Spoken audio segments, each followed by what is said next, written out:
출애굽기 17장 1절에서부터 7절까지 말씀. 출애굽기 17장 1절에서 7절까지 말씀. 우리 다 같이 함께 한 목소리로 말씀 함께 읽겠습니다.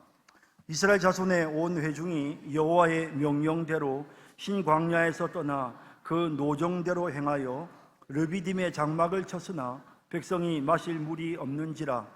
백성이 모세와 다투어 이르되 우리에게 물을 주어 마시게 하라. 모세가 그들에게 이르되 너희가 어찌하여 나와 다투느냐? 너희가 어찌하여 여호와를 시험하느냐? 거기서 백성이 목이 말라 물을 찾으매 그들이 모세에게 대하여 원망하여 이르되 당신이 어찌하여 우리를 애굽에서 인도해 내어서 우리와 우리 자녀와 우리 가축이 목말라 죽게 하느냐? 모세가 여호와께 부르짖어 이르되 내가 이 백성에게 어떻게 하리이까? 그들이 조금 있으면 내게 돌을 던지겠나이다. 여호와께서 모세에게 이르시되 백성 앞을 지나서 데리고 나일강을 치던 내 지팡이를 손에 잡고 가라. 내가 호렙산에 있는 그 반석 위 거기서 내 앞에 서리니 너는 그 반석을 치라. 그것에서 물이 나오리니 백성이 마시리라. 모세가 이스라엘 장로들의 목전에서 그대로 행하니라. 그가 그곳 이름을 마사 또는 무리바라 불렀으니 이는 이스라엘 자손이 다투었음이요 또는 그들이 여호와를 시험하여 이르기를 여호와께서 우리 중에 계신가 안 계신가 하였음이더라. 아멘. 사람들이 참 불평불만이 많습니다. 이스라엘 백성들도 마찬가지였는데요. 이스라엘 백성들이 오랫동안 400년이나 애굽에서 노예로 살다가 이제 자유를 얻어서 애굽에서부터 벗어나게 되니 얼마나 기쁘고 감사했겠습니까? 그런데도 불평이 많습니다. 이스라엘 백성들이 홍해에 머물렀을 때 바로의 군대가 지금 뒤쫓아오잖아요. 그럴 때 이스라엘 백성들이 어떻게 할까요? 당연히 원망합니다. 출애굽기 14장 11절에 보면 그들이 또 모세에게 이르되 애굽에 매장지가 없어서 당신이 우리를 이끌어내어 이 광야에서 죽게 하느냐? 어찌하여 당신이 우리를 애굽에서 이끌어내어 우리에게 이같이 하느냐라고 하면서 모세가 지금까지 얼마나 애를 썼습니까? 그런데도 불구하고 원망합니다. 지금까지 하나님의 능력을 경험하면서도 원망하죠. 자, 지금 홍해 앞에서 말이죠. 모세가 뭐라고 대답합니까? 모세가 백성에게 이르되 너희는 두려워하지 말고 가만히 서서 여호와께서 오늘 너희를 위하여 행하시는 구원을 보라. 너희가 오늘 본 애굽 사람을 영원히 다시 보지 아니하리라. 여호와께서 너희를 위하여 싸우시리니 너희는 가만히 있을지니라 라고 이렇게 모세를 통해서 하나님이 말씀하시는 모습을 보게 됩니다. 얼마나 참 은혜로운 말씀입니까? 이 원망하는 이스라엘 백성들을 향해서 모세가 이렇게 너희를 위하여 싸우시는 하나님을 보라. 참 이런 참 너무 참 영광스럽고 멋진 말씀이지 않습니까? 그리하여 이제 홍해가 갈라지고 이스라엘 백성들이 홍해를 건넙니다. 출애굽기 15장에는 홍해를 건넌 이스라엘 백성들이 너무 기뻐서 하나님 앞에 감사하고 찬양하는 그런 노래가 나오는데요. 그러면 이 노래가 그러면은 이게 계속되느냐? 15장 마지막 부분을 보면 또 다시 이스라엘 백성들이 원망하는 내용이 나옵니다. 23절에 마라에 이르렀더니 그곳 물이 써서 마시지 못하겠으므로 그 이름을 마라라 하였더라. 백성이 모세에게 원망하여 이르되 우리가 무엇을 마실까 하매 모세가 여호와께 부르짖었더니 여호와께서 그에게 한 나무를 가리키시니 그가 물에 던지니 물이 달게 되었더라. 거기서 여호와께서 그들을 위하여 법도와 율례를 정하시고 그들을 시험하실세라고 되어 있습니다. 마라에서 마실 물이 없다. 물이 있긴 있는데 물이 쓰다. 그래가지고 백성들이 또 원망을 한단 말이죠. 그렇게 이제 원망할 때 모세가 하나님 앞에 부르짖고 기도했더니 하나님께서 그 물을 달게 만들어 주셨습니다. 단물이 되게 만들어 주셨습니다. 그리고 하나님께서 그 백성들을 이제 교육하신단 말이에요. 이 백성들이 교육을 못 받아가지고 이 백성들이 너무 하나님에 대해서 몰라서 하나님의 율례와 법도를 너무 모르니까 하나님께서 마라에서 쓴물을 단물로 바꾸신 후에 그 백성들에게 교육을 시키시는 거예요. 자, 그러면 이제 더 이상 원망이 없어야 되지 않겠습니까? 그런데 바로 넘어가면 16장 2절에 또 원망합니다. 이스라엘 자손 온 회중이 그 그 광야에서 모세와 아론을 원망하여 이스라엘 자손이 그들에게 이르되 우리가 애굽 땅에서 고기 가마 곁에 앉아 있었던 때와 떡을 배불리 먹던 때에 여호와의 손에 죽었더라면 좋았을 것을 너희가 이 광야로 우리를 인도해 내어 이 온 회중이 줄여 죽게 하는도다. 금세 또 하나님의 능력을 직접 눈으로 목격했잖아요. 마라의 쓴물이 단물로 바뀌는 것도 눈으로 목격했고 진짜 홍해를 건너는 역사도 목격했잖아요. 하나님이 역사하시는 걸 생생하게 체험했고 하나님께서 교육도 시키셨는데도 불구하고 여전히 하나님 앞에 또 원망하는 이런 백성들의 모습을 보게 됩니다. 그래서 하나님이 어떻게 하십니까? 만나와 메추라기를 통해서 그들에게 먹을 것을 주셨습니다. 그리고 이 만나와 메추라기를 주시면서 하나님께서 계속해서 훈련을 시키시죠. 그래서 만나를 아침마다 주시고 또 안식일 전날에는 2배로 주시고 안식일 날에는 또 하나님이 주지 아니하시고 그러면서 맨날 그 만나를 거두면서 하나님을 의지하고 하나님 바라보는 훈련을 받아요. 메추라기를 주셔서 하나님께서 또 그들에게 필요한 부분들을 하나님이 채워주셨단 말이죠. 자, 이러면 좀 이제는 원망하지 말아야 될 것 같은데요. 그런데 우리가 오늘 읽었던 이 17장 이제 넘어가서 17장이 나오는데요. 17장을 보면 또 다시 이 백성들이 원망하고 있는 내용이 나오는 것입니다. 2절 3절에 백성이 모세와 다투어 이르되 우리에게 물을 주어 마시게 하라. 모세가 그들에게 이르되 너희가 어찌하여 나와 다투느냐? 너희가 어찌하여 여호와를 시험하느냐? 거기서 백성이 목이 말라 물을 찾으매 그들이 모세에게 대하여 원망하여 이르되 당신이 어찌하여 우리를 애굽에서 인도해 내어서 우리와 우리 자녀와 우리 가축이 목말라 죽게 하느냐라고 말하고 있는 부분을 우리가 봅니다. 자, 그러면 이스라엘 백성들은 도대체가 답이 없어요. 왜냐하면 그렇게 정말 하나님께서 순간순간마다 문제들을 해결해 주셨잖아요.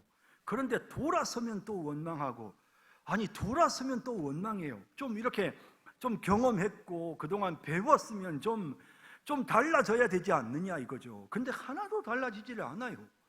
이런 이스라엘 백성들의 이 달라지지 않는 모습을 보면 참 기가 막힙니다. 그러면서 야, 참 이게 교육으로도 사람들이 바뀌지 않는구나. 아무리 교육을 해도 안 되는구나. 아무리 생생한 하나님의 능력을 체험해도 역시 이 사람의 이 악한 본능은 바뀌지 않는구나. 이 불평불만하는 뭐든지 터집 잡고 원망하고 부정적으로 말하는 이런 나쁜 습관들은 이거는 영영 고칠 수가 없구나라는 그런 생각이 들게 되는 것입니다. 그럼에도 불구하고 하나님은 얼마나 자비로우신지, 그래서 이제 참 이 자비로우신 하나님께서 이 백성들에게 다시 이제 반석을 치게 하시고 반석에서 샘물이 솟아나오는, 그래서 그 샘물을 하나님께서 이스라엘 백성들에게 먹이시는 이런 내용을 우리가 오늘 본문 이 출애굽기 17장을 통해서 보게 되는데요. 이런 본문을 보면서 참 하나님은 참 오래 참으시는 하나님이시구나. 참 하나님은 인자하신 하나님이시구나. 하나님은 정말 이런 이스라엘 백성이지만 버리지 않고 기다려주시고 이들에게 생수를 주시는 참으로 사랑이 많으신 은혜로운 변치 않으시는 하나님이시구나라는 사실을 우리가 깨닫게 되는 것입니다. 그런데 우리는 또한 이 본문을 보면서 이 본문 속에 감추어져 있는 하나님이 자비와 사랑을 베푸실 때에는 반드시 거기에는 공의로우신 하나님께서 하나님의 사랑을 나타내시기 위해서는요, 하나님의 사랑을 충분히 만족시키시는, 그러니까 이들이 이렇게 하나님을 원망함에도 불구하고 샘물이 솟아나게 하시는 것은 하나님께서 이들을 향한 하나님의 사랑이 지금 만족되는 거예요. 그 하나님의 사랑이 지금 채워지고 있습니다. 하지만 하나님은 공의로우신 하나님이기 때문에 하나님의 공의도 채워져야 되는 것입니다. 이와 같은 무조건적인 사랑이 베풀어지려면, 그러면 여기에는 하나님의 공의로운 처분도 함께 나타나야 되는 것입니다. 거룩하시고 죄 없으신 하나님은 죄를 벌하셔야만 하는 것입니다. 그 죄를 벌하시는 그런 하나님의 모습이 오늘 우리가 읽은 이 본문에서도 나타나고 있는 것입니다. 자, 여러분, 그래서 우리는 성경을 읽을 때마다 여기에 하나님의 사랑이 어떻게 나타나게 되었을까? 여기에 혹시 우리를 대신해서 십자가에 못 박혀 죽어주신 예수 그리스도의 십자가의 은혜가 혹시 여기 이 본문에 기록되어 있는 것은 아닌가? 오늘 제가 노아의 기사를 여러분들에게 말씀드리면서도 그러면서도 거기에서 노아가 하나님 앞에 피의 번제를 올려드리는 그 사건에 대해서 여러분들에게 말씀드렸습니다.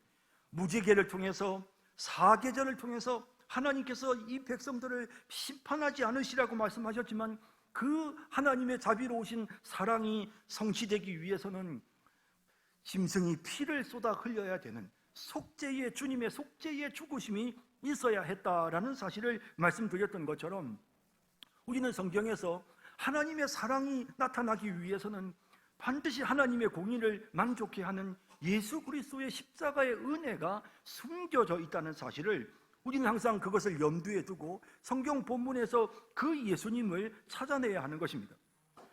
예수님은 누가복음 24장에서 구약 성경의 기록들이 바로 예수 그리스도에 관한 것이라고 분명히 말씀하셨습니다.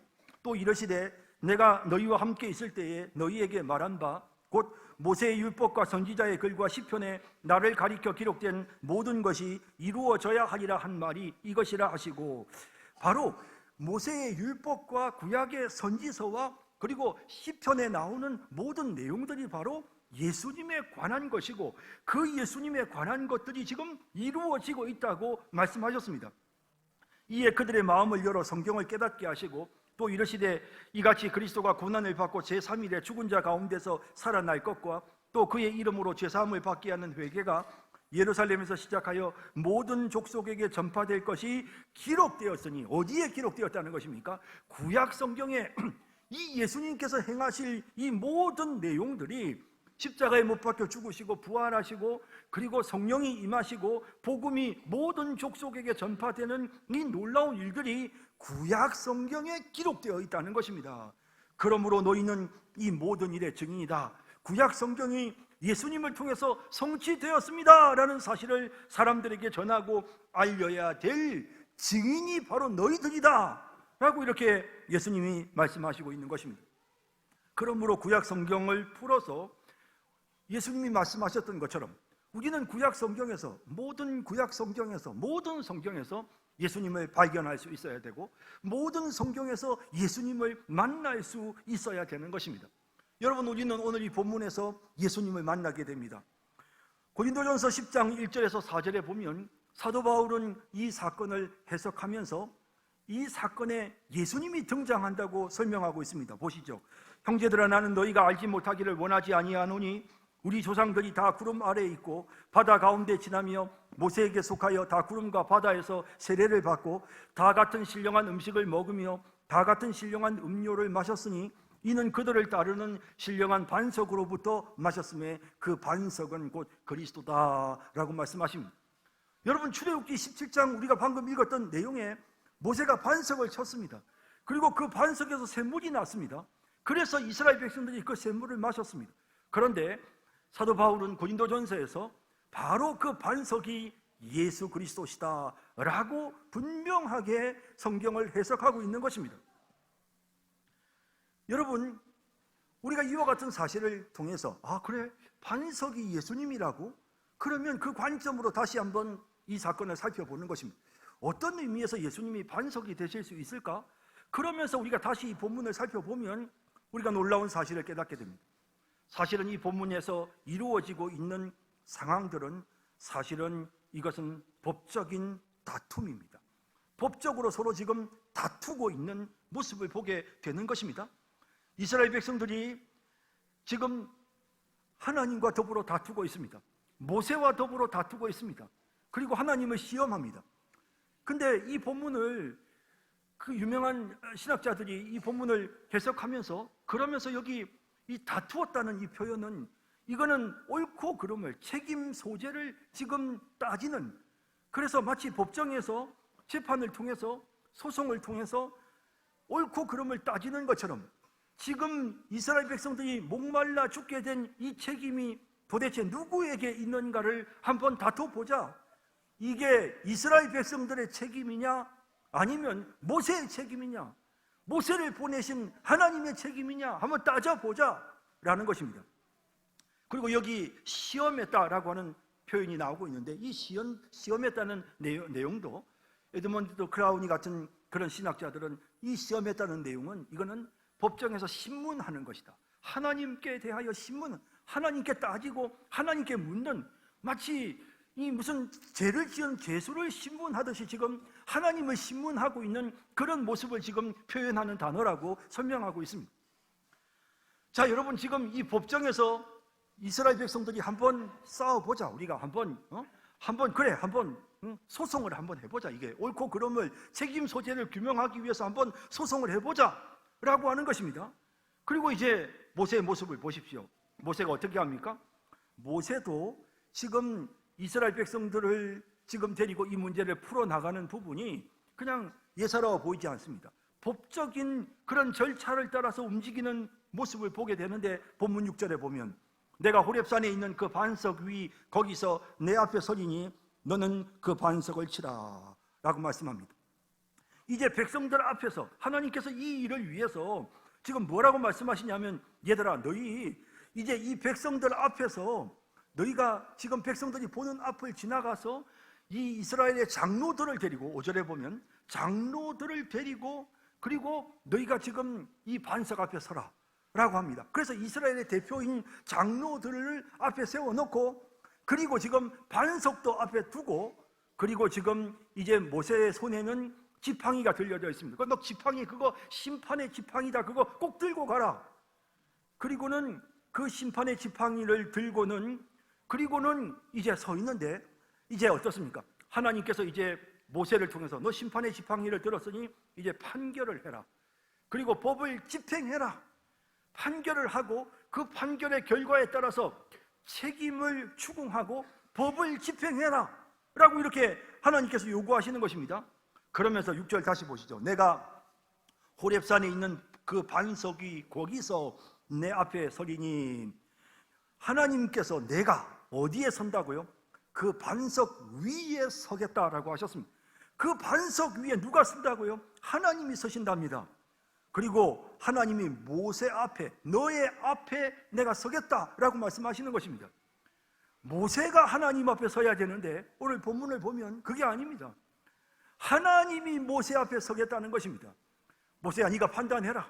그래, 너 재판할 수 있는 심판의 지팡이를 들고 이제 너 판단해라. 내가 너의 판단을 들어마.